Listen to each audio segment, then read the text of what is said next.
Provisional को provisional रखना है ना हमेशा, है ना? तुम अभी भी प्रोविजनली रजिस्टर्ड हो ना? अच्छा, फिर फाइनल रजिस्ट्रेशन करा लेना बेटा। डन है?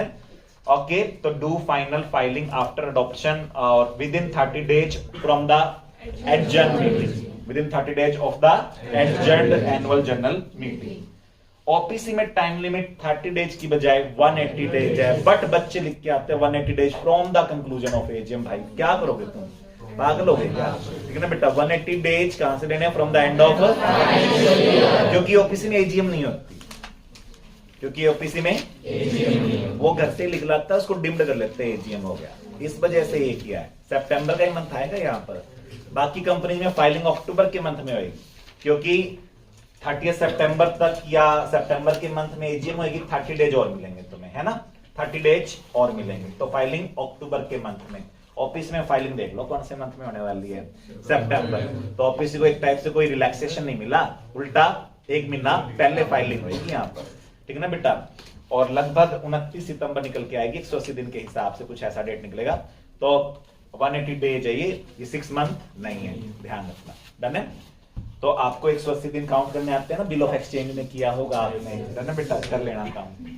उसके बाद आती है फॉरेन सब्सिडरी। कौन आती है? इंडियन कंपनी होल्डिंग है, फॉरेन में सब्सिडरी है। फॉरेन की सब्सिडरी जो है, उनके रिकॉर्ड्स, उनके फाइनेंशियल स्टेटमेंट भी आरओसी को फाइल करने हैं। ऑडिटेड या अनऑडिटेड? अगर वहां के लॉ के हिसाब से ऑडिट मैंडेटरी है तो अपना ऑडिटेड ही जाएंगे। फॉरेन के लॉ के हिसाब से ऑडिट मैंडेटरी नहीं थी, फिर भी तुमने ऑडिट करा रखी है। फॉरेन के लॉ के हिसाब से फॉरेन की सब्सिडरी को ऑडिट कराने की जरूरत नहीं थी, उनके हिसाब से इतना टर्नओवर पे ऑडिट नहीं कराना होता, बट तुमने करा रखी है, ऑडिटेड ही जाएगी।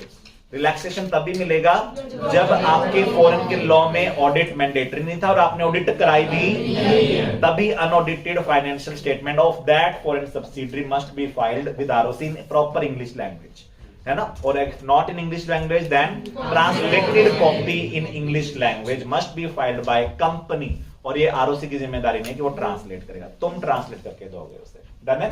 और फॉर्मेट क्या होना चाहिए फॉरेन सब्सिडरी का? As near as possible, as near as with the schedule 3 and the Indian accounting standards. Done है बेटा?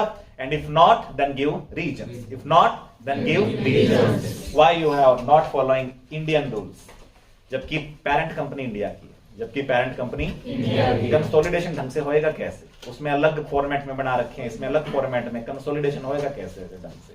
डन है बेटा? क्लियर है? चलो, उसके बाद आपको ध्यान देना है कि फॉर्म्स इसमें सारे किस चीज के हैं।